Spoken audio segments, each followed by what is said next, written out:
I'm envisioning a future where we've got personal assistants that we've paid for who basically help us live life in the way that we want to.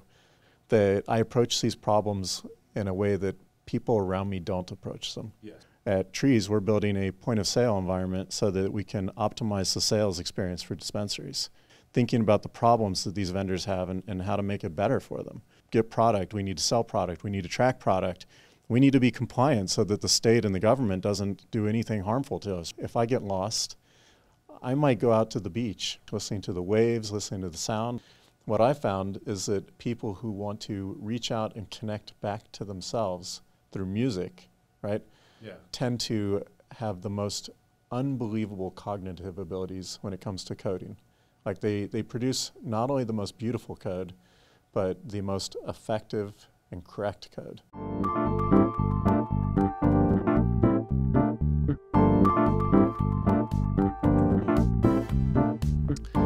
Boom, what's up everyone? Welcome to Simulation. I'm your host, Alan Sakian. We are still at New West Summit, which is the world's leading cannabis tech conference. And we are now sitting down with Will Greene. What's up, man?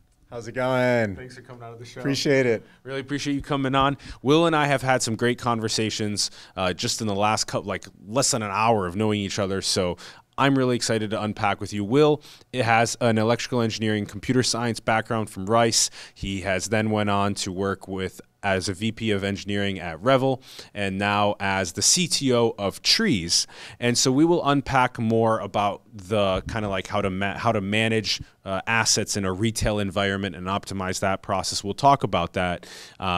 But we want to talk about what we were initially talking about just for the last like 20 minutes, which was a lot about meaning and finding fulfillment in life and doing what you love every single day. And I want you to just, talk about that because you were just really on fire about it.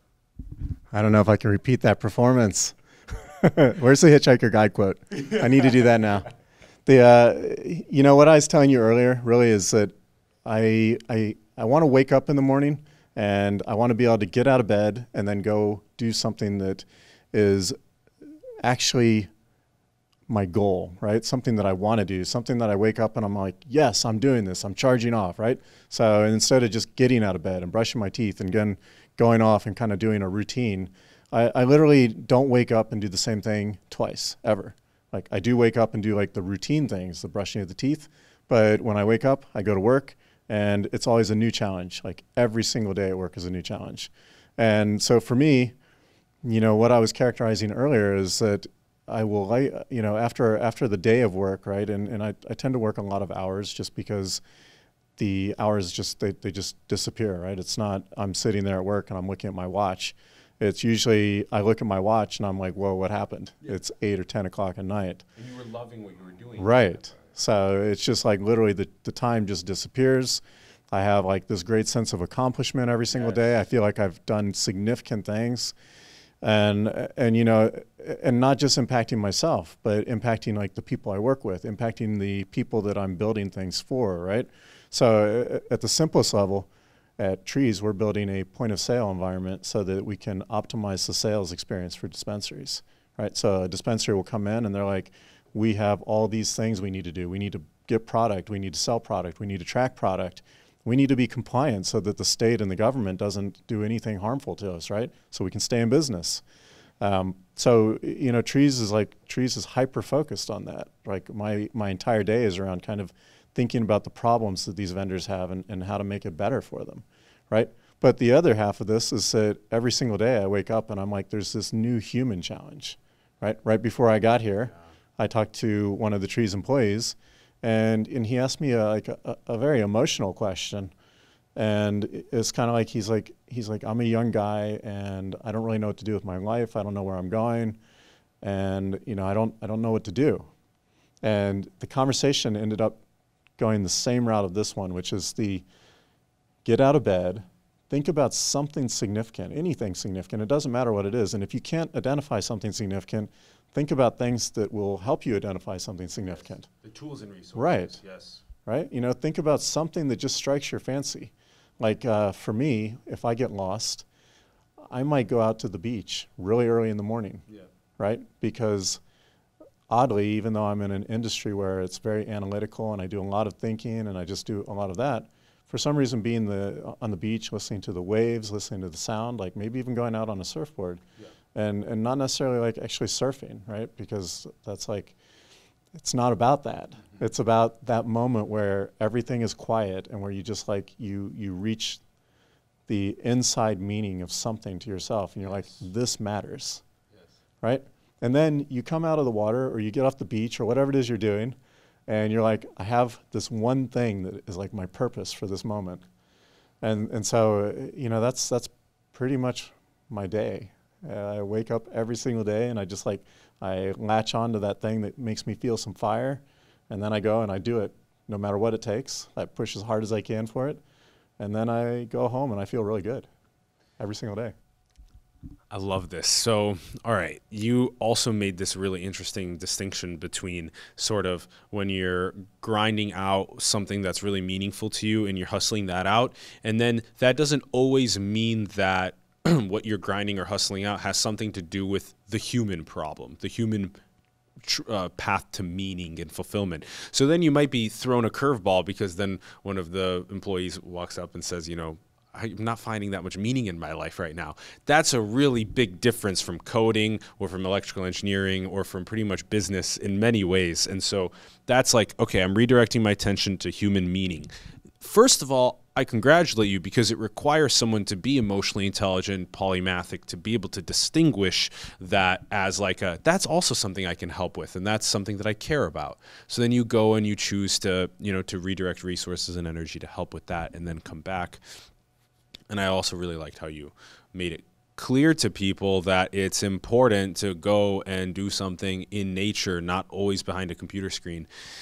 It just gives you a deeper insight. And even for people that love being behind computer screens all the time, like especially children that just are obsessed with it, you know, it was almost like we haven't offered them the tool or the resource to understand what a tree is to its ecosystem of animals and plants that live around it and stuff. They have to get, that's one of those kind of basic knowledge things that I think they have to get. Okay, enough with that. You were also venturing us into trees a bit, and I was also making good connection to what you were saying earlier by kind of this whole, we talk a lot on the show about the nuance and all of the multivariability. There's business owners go through trillions of variables, and especially regarding inventory and managing that and the design of the location and what they do with profit. And yeah, tell us about how the hell to manage this.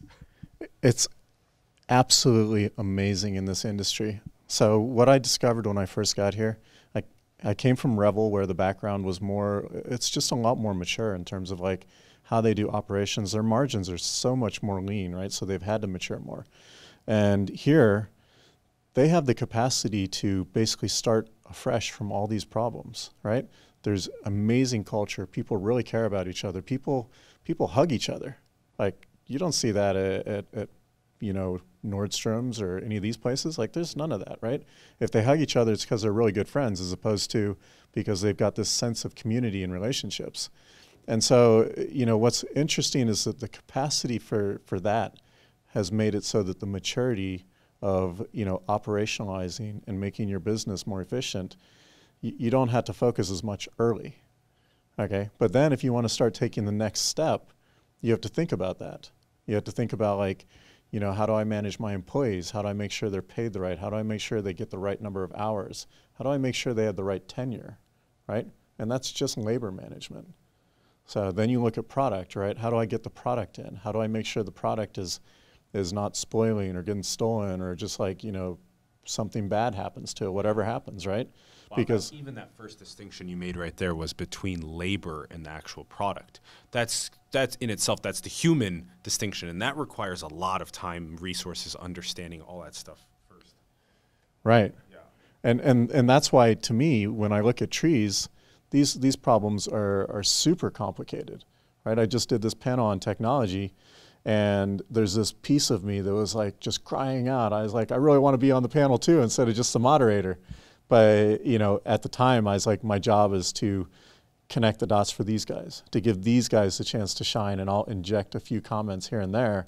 But really, if I take over the panel, then I'm going to go off on this deviation of like no one will be able to follow, right? Because the complexity of trees and what it does and kind of like all this ecosystem management, you know, we can start talking about AI, but we don't talk about AI the way we would for, you know, genome detection and things like that.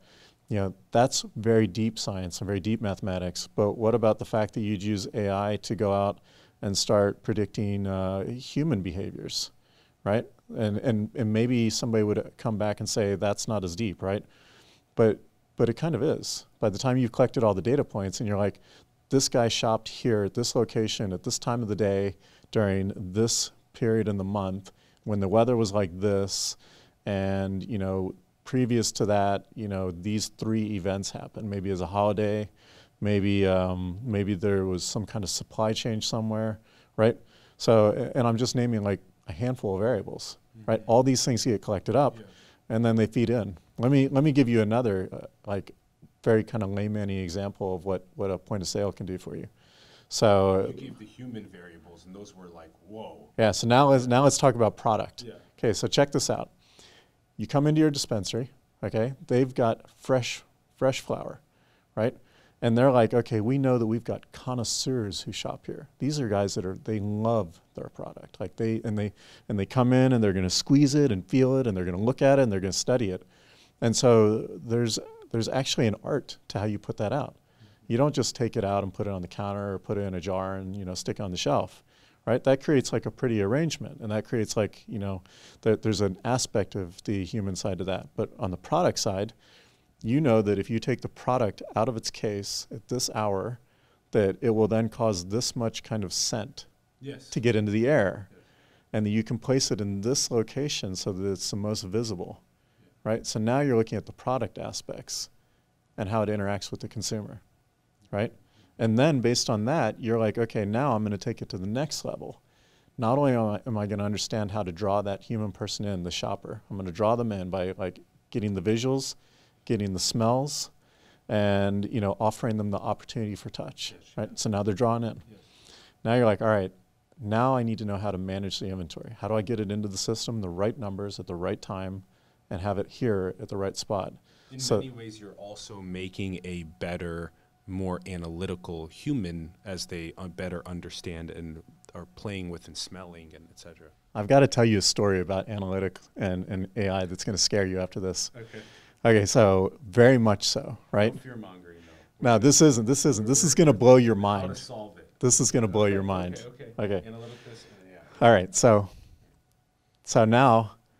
now you've got this thing that basically optimizes the inventory so that it comes in and you don't get as much waste, you don't get as much spoilage, you don't even have the product out for anything bad to happen to it, right? And therefore, you've reduced all potential for loss, increased your potential for sale, you've optimized, right? And I'm making it pretty simple sounding, but it's like, you know, at a scale level, that's a hard problem.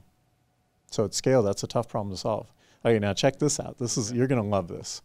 So now you've got a system that studies you as you come in. You're a shopper, right? You come in, you shop, and it's like, oh, you buy this product, and then starts like analyzing all the data. Edible, let's say, 20 milligram edible. Yeah, and so it'll start studying you, right? It's like you fit into this age demographic, you're this gender, your zip code is this, right? All these little data points. Come in once a week. Right.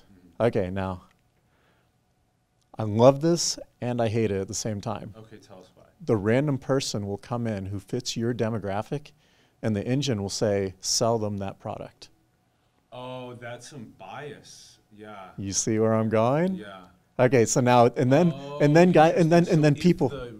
How did you get that so fast? So that's if awesome. the data is anonymized, it could be like, oh, interesting. It's bias. Yeah. Okay. So that's why it's biased, but it's also that.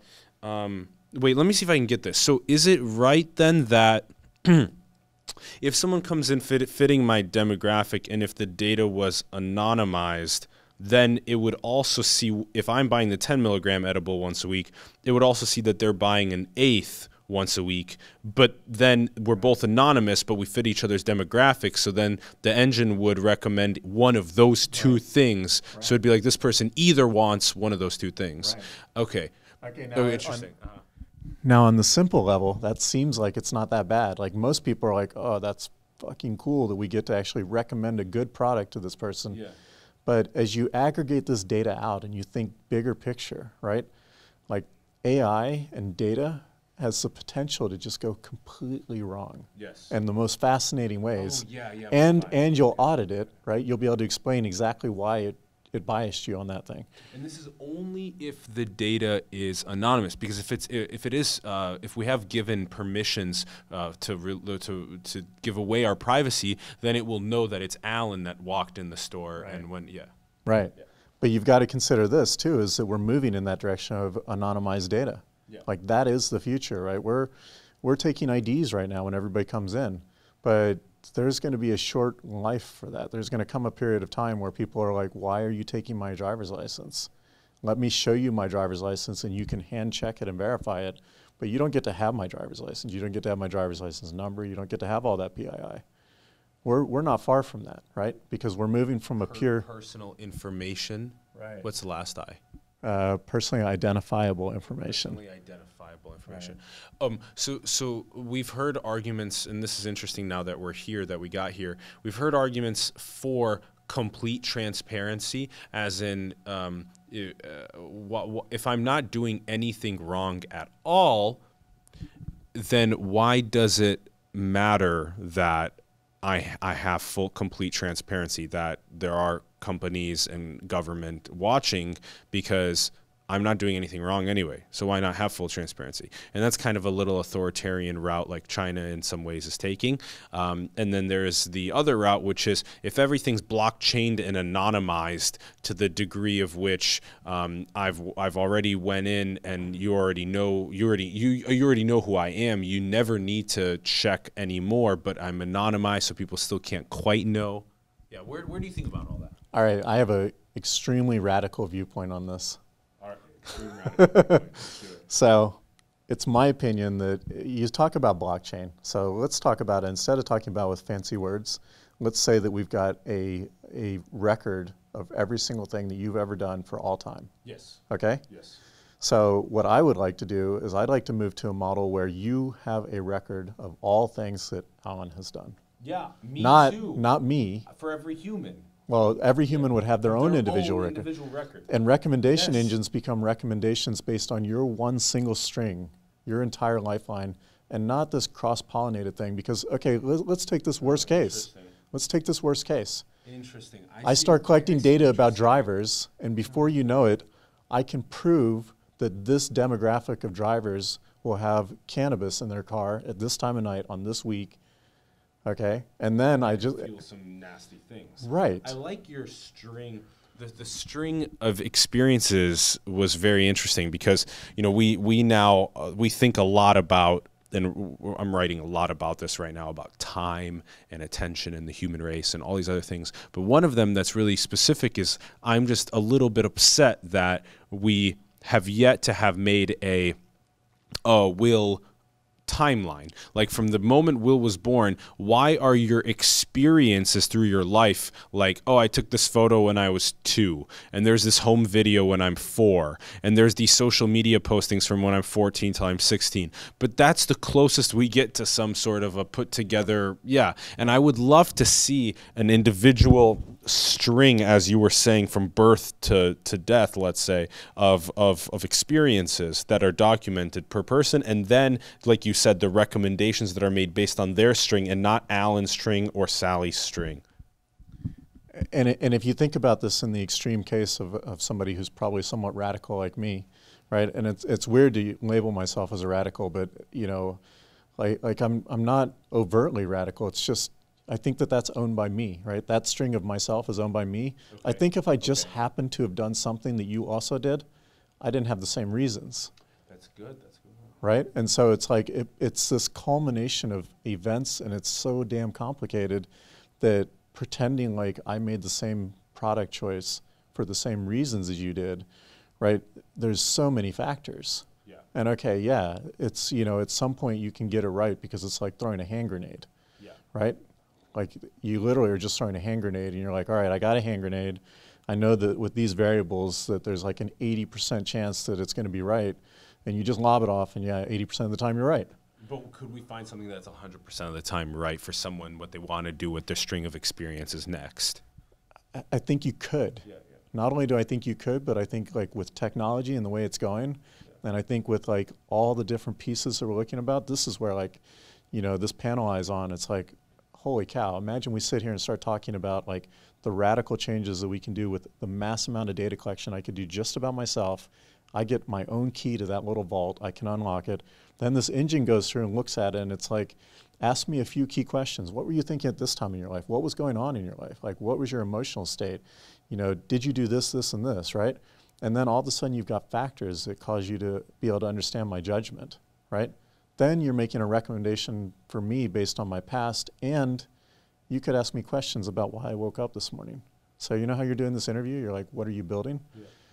Why not make the recommendation, what are you building? And then it looks at your life, and it figures it out. It's a math formula. Yeah, yeah. It has no bearing what you do with your life. It's like, this is my life, right? And then I don't have to worry about what Alan does. I just live my life. Yeah. And I live my life in the best possible way, and I wake up, and when I get a new recommendation, it's I want to take it to this direction. So there's enough data about my personal life that's siloed into my string that then, if properly computed, could make a 100% accurate recommendation for what I could do next in order to have most meaning in my life. Absolutely. Think about everything that's happened in your life. Think about that one moment that something bad was going on to you. Like there's, you know, everybody has their moments of tragedy. And when the moment of tragedy hits, other, like, you know, events will kind of feed in your life. You'll get a speeding ticket, or, you know, some ridiculous thing will happen, right? But there's like this tendency as your mental state changes, as your life changes, to either like have really good things happen or to have really bad things. And those are a result of, you know, and this is my radical opinion, those are a result of like all these indicators and pieces and the machine that's in your head. Not some guy came on and he's like, I can predict the product that you want and I can kind of nudge you in that direction. Yes, we can influence each other. We all know that, right? But at the end of the day, if I put myself in a vacuum, I could still arrive at that same decision because I look at all the things that are about myself, and then I'm like, okay, you woke up in the morning and you didn't get enough sleep, right? And you were feeling whatever you were feeling, right?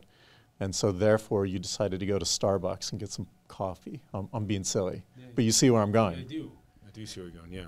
Yeah. So that's my opinion on data and data privacy and collection. Yeah. It's like, I'm happy that you're saying this, that this opinion is, and maybe instead of radical is fine, but sometimes it can have negative connotation. Maybe it can be just unusual, or you can maybe use the word Copernicus, like so few people think about it that way. Yeah. If my vocabulary was that big. It is. Yeah. I will tell you this much. I consider myself extremely moderate. Yeah, all I know is that at the end of nothing. Yeah, all, yeah. Yeah. All I know is at the end of the day that I approach these problems in a way that people around me don't approach them. Yes. And sometimes I don't really understand that. Sometimes I do. It's well, like, let's fix that. We can. You're about to unpack that. Well, let's fix that. Let's put together the people around you that approach problems in somewhat similarly unconventional ways. Okay. Yeah, let's do that. Man, that was a fascinating exit that we took on data and privacy. That was a really good exit. I like that one a lot. And I love the string. Actually, for some reason, I don't know why, but the string is like the spine of the central nervous system. And like, it's like the birth might be the, where the tailbone, where it ends at the tailbone. And then the brain becomes the next. The brain's, and so your chronological experiences from birth go up until you're 30 and then until you're 60, and then but it all feeds into the brain, but at the end is kind of the brain is maybe the yeah. Let's see if we can get more of these, because you know these metaphors give better, more relatable understandings. Okay. And so just to be clear, with data and privacy, you like the idea of that individual experience string being only your ownership.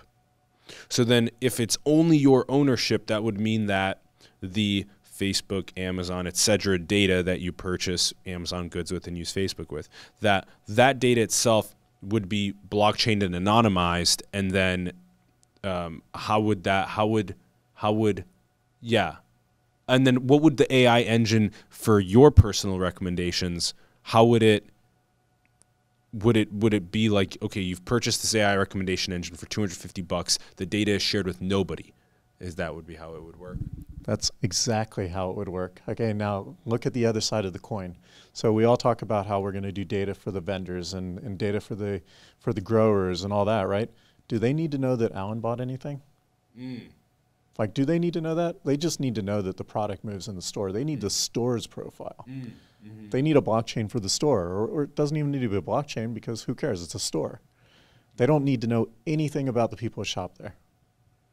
All they need to know is that the store has its aspects and its characteristics. Then the point of sale can optimize the experience there, right? You can optimize how everything flows through the shop. You can understand that you move this kind of product, and you're like, okay, how do I move some different kind of product? Okay, if you wanna market to the people that are going to buy a different product, right? And I'm speaking in very general terms. You don't need to know any demographic information about them. You just pick that demographic, and then you attempt to market. Like, this is what happens anyway, right? They go out and they do studies, and they're like, okay, 25 to 30 males will buy this, and in this zip code they'll buy this and this, right? But in reality, all they need to do is understand that the store is in this location, and the store is selling these products, and these are the factors that they know impact it, right? Number of people that come, right? And then they can start to vary their demographics inside of there in terms of like targeted marketing, right? But the point of this is that, like, you can create a signature of the store, and the store doesn't have to have any kind of signature that says this is Alan at all. Bought it, yeah. Right, right. And now at some point we'll take this logical argument to what people are trying to call anonymized data. Yeah. Right. And so then now you're also making it clear that there are these sort of varying levels of data signatures. That why would the store need to tell the grower that who's buying it? Just that it is moving is enough. That it is moving off the shelves. And then the next layer of data would be like, well, does the store need to know who is buying it, so that they can maybe make personalized recommendations and that kind of stuff? So there's these sort of layers of data signatures that you're referring to. Everybody thinks right now that the store needs to know so that they can action the information that they have, right? So like the gut reaction is, I need to know that it's these people in this location with this particular characteristic set that are buying the product right now. And so therefore I will market to those exact same people in another location to bring that location in, right? So that I increase my penetration, my overall awareness. But you don't necessarily, like, it's still a shot in the dark, right? And so I think at the end of the day, what I'd like to see happen is that we pivot things upside down. Let's hear it. I want to pivot the whole thing. Let's hear it. I love these. Why not? So they're optimize the heck out of the store, make the store work really well, right? And then fully empower the consumer, so that the consumer then markets to themselves over time, right? And then basically, create relationships and community that will cause people to be exposed to each other and learn about each other, and then try to explore these new things, right? What's that movie everybody really likes? Minority Report. Yeah, I could have definitely gotten that from the movie everybody really likes. Like, what a description. Like, you know what? He shows up and he's in trouble. But it's like he walks in and everything is directly at him, right? Yeah. And so it's like he's getting all the information he needs to know to make his life choice, whatever that life choice is. So like, do you want to go on a vacation? Do you want this? Do you want this? Do you want this? But it's him, right? And the person who's like in the average technology mindset, like, and by average I mean today's mindset, would think, hey, somebody built an engine that is targeting demographically. The reality is that that engine can exist for that person and target them that way. Yeah. Right? Yeah, so this is what we were mentioning about this. I'm purchasing a $250 recommendation engine that only I own, that only makes recommendations for my unique string of experiences. Right. Now let's look at the Amazon's marketplace.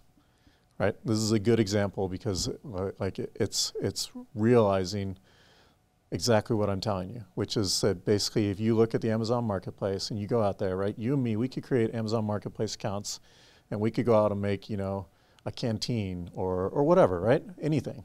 And you can sell it, you can make a livelihood. You don't know anything about the people that are buying. You just know raw numbers. Is it selling? Is it not selling? What's the price point, right? The very basics of economics. And then you just keep on driving it that way, and then the community is like sharing with each other, and they're influencing each other, and they're giving each other stuff. And then you as an individual, you show up and you read things, right? You're making your own decisions.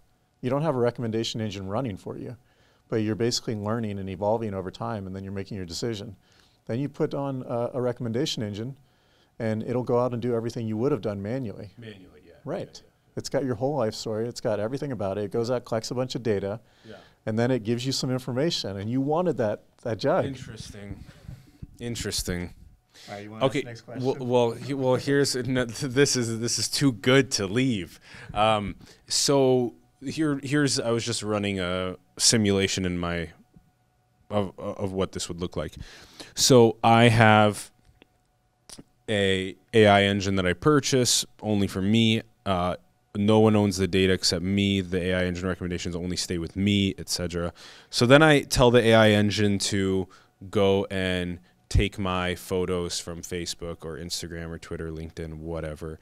And then I also have it maybe parse GitHub for those that code, my URL for those that have a website. Learns all about you. Learns all about you. And then it says that I noticed that your Google Calendar has 6 straight days with meetings or work. Why don't you look at this game of volleyball and picnic that's happening in Golden Gate Park on Sunday at 2:00, and it's something like that. Yeah. Okay, that makes sense to me. Basically, it's studying your past, and it's now looking at your current, and it's figuring out what you need, not just what you want. Yeah. So yeah, I get that. That makes sense. Yeah. The model works, so it scares the crap out of the ad tech guys because they think they need that control, right?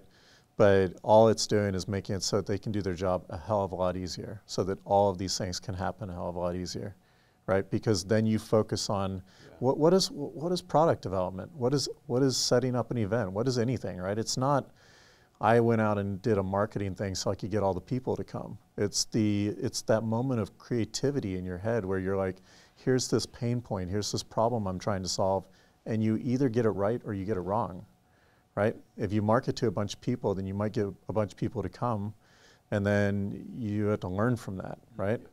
If you've got something out there that's doing that marketing for you, right, and it's going to take you to that picnic or that volleyball game, they don't need to own the marketing. It's fucking better for them. It's better for everybody.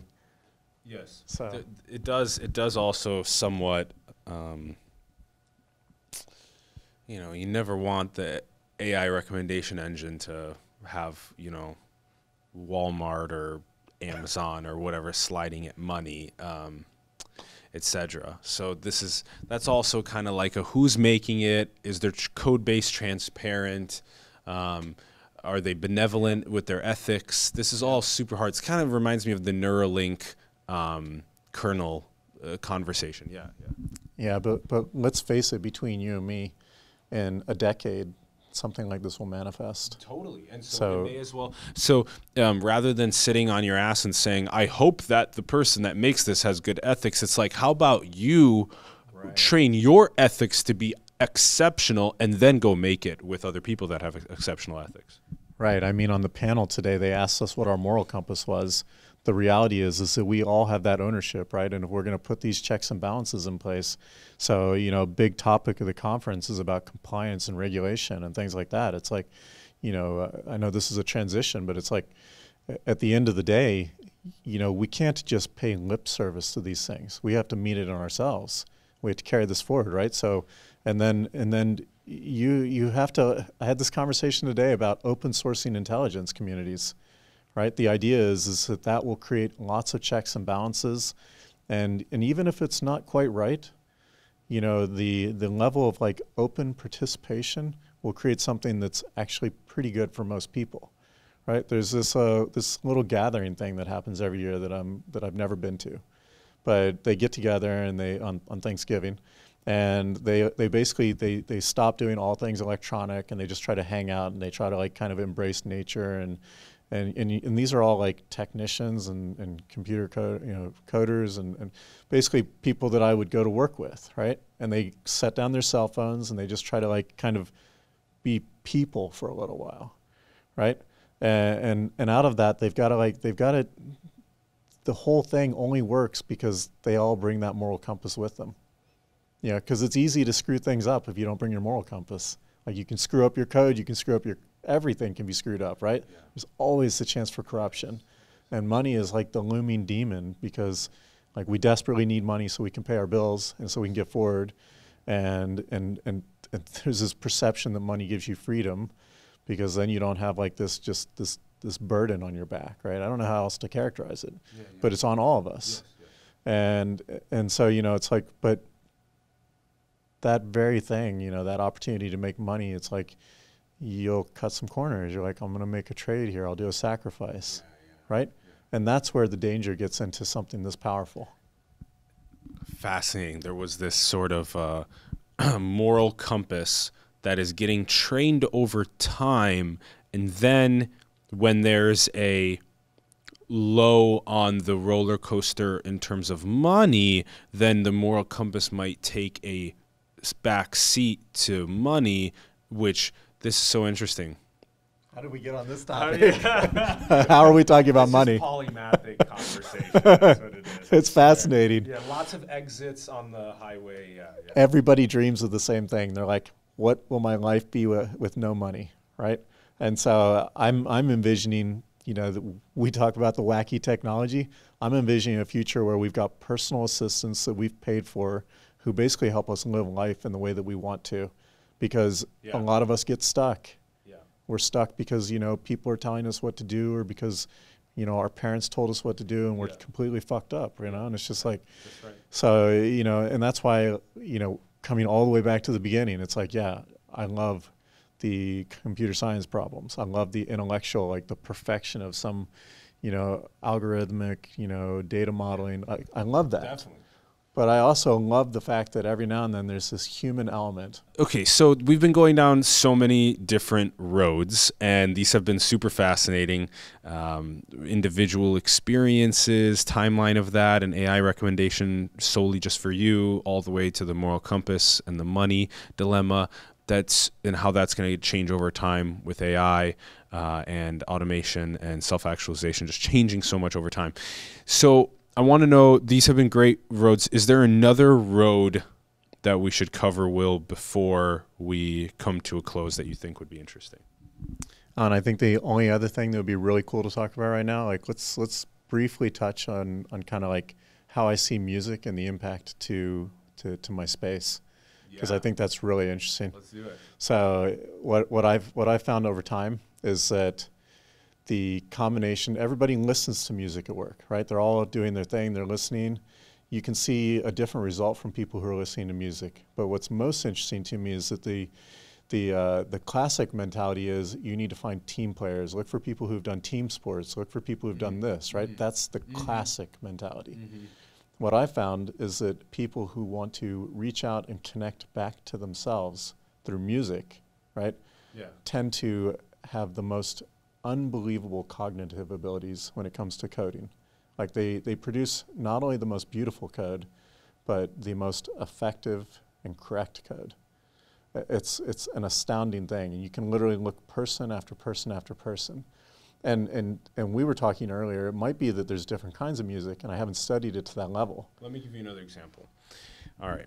So first of all, before we start on what kind of music can lead to perfection in code, which is likely different for every person, is it also possible that listening to music while working, especially music that's maybe very, very heavy in lyrics, that it just takes cognitive takes cognition away from the task, and that might take you longer to complete the task, more distractions along the way. It might be more inspirational, right?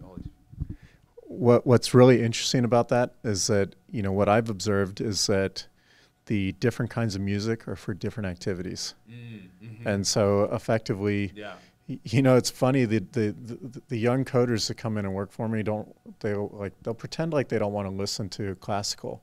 But when you find that right classical piece, they're like, holy shit, right? Yeah. And they're just like, their whole body just like pumps up, and they're just like coding machines. I've seen people that are on different, basically in different states of mind. I'm trying to characterize that the right way. A nootropic or a psychedelic? Or I'll skip that piece, and I'll just tell you that they're in a different state of mind, and you can like, and the level of being able to tune into that is unreal. I love it too. Yeah, and so you're sitting there. There's this running joke about the Ballmer Peak. Yeah. Okay. Yeah. You know what the Ballmer Peak is, right? It's a running joke because basically the idea is that you need to get to the point where your guard drops enough so that you can tap into what you've really got. Yeah. And then all of a sudden you'll start producing like a maniac. Yes. Right? Yes. And that's what I'm finding is that, like, you know, I don't know what the right answer is on the music side. Like I'm not sufficiently deep and aware enough to get that. Yeah. But I can see that some things will cause people to like reach that connectivity back to themselves, and then everybody's like so much more capable than they think they are, like just the amazing things that they can do. So that was the last thing I wanted to share. I'm loving this. So to me, it kind of reminds me a lot of not only the word flow, but also the word channeling, because there is something that is source, or all that is, or God, or whatever that word is, that is everything. And then our ability to tap into that everything is just, it's there, but we don't train it. It's a muscle. We have to train it. Like questions are a muscle. Force your body to relax enough to let it happen. Yes. And then, so when we go through the process of really deep meditation and relaxation and getting into our body, we are dropping that guard. Sometimes it can be done with the different substances as well. And it's so anti like the fundamentals of what computer science and coding and everything like that is to me, and even in the industry. But at the same time, like these coders realize it. They just don't know they realize it. Like they get it. Yeah. That's what's fascinating. And you unlocked it by playing classical music, which maybe 1 out of the 10 was like, whoa, why haven't I listened to Beethoven since I was 5? And then the next thing you know, they have a Beethoven playlist on Spotify. Right. Like I played Phantom of the Opera music the other day, and everybody's like, Phantom of the Opera. Everybody's like, what? You know, they're like, what is this? They said some choice words. The Phantom of the Opera. Okay. And then the moment arrives where like they're listening to it, and like the music and the emotions and everything washes over them. And, you know, that's not like super effective coding music, but it's super energizing. Yeah. Yeah. So this was also interesting. You mentioned that different music for different flow states to get into. So, for example, if you and I are about to walk across coals that are heated, like heated coals, like in Tony Robbins, you call it a fire walk, right? And so if you're about to do that, you probably don't want to listen to, I don't know, some of the most chillest music. You probably want to listen to very pump up music. And then if you want to meditate, you probably don't want to listen to pump up music. If you want to be creative, you want to listen to whatever is creative for you. So I think music also triggers different frequencies in the mind, and then that also triggers you to be, like we were saying, just more effective in that given task that you're trying to achieve. Okay, now we didn't touch on this though. If you play the wrong music at the wrong time, it can lead to severe distraction, like your efficacy, your efficiency at achieving the task is likely decreased. And oddly, what I notice is that without some cultural suggestions or impacts, that at least the coders and developers that I'm working with today will often find their way towards that. Yeah. You know, very distracting, very, they're not like mentally, they don't boost them, right? And the way it's interesting, interesting the way that you've described it, because, you know, where I'm kind of an infant in this, and I can just realize the gut check of like, here's how to get my team to work very, very effectively. Here's how to get them to do better jobs. Here's how to get more quality out of them, right? So like, I'll get everybody headphones, and then I'll get them a bunch of certain kinds of music, and then I'll do this and that, right? And it's a tuning exercise. But I also realize that the reality is that these different pieces of music, just talking with you now, it's like they're unlocking a different type of activity in their mind and body, almost like meditation. Yep. Right? And then they come in and they're able to do that really well. Like they might be super cognitive about whatever it is that's going on in the music, right? It's just that they can't code worth a damn at that point in time. Yep. So. Yep. This was a really solid last exit on the highway of our conversation. It was so good. Wow. All right. And here we are to wrap up. Wow, that was really profound. That was fascinating. Thanks, Alan. And I'm really happy. I'm really grateful we had you on the show. Thanks a lot. This was super fun. I appreciate it. Thanks, guys. Thank you. Yeah, thanks everyone for tuning in. As you guys know, as we always close the show, go and create, go build, go manifest your destiny into the world. And much love. Thank you so much. Join the conversation below in the comments. We'd love to hear your thoughts about these things. And also join the public Telegram. The link is below as well. And so are Will's links. So do follow Will as well. All right. Much love, everyone. Peace. Thanks.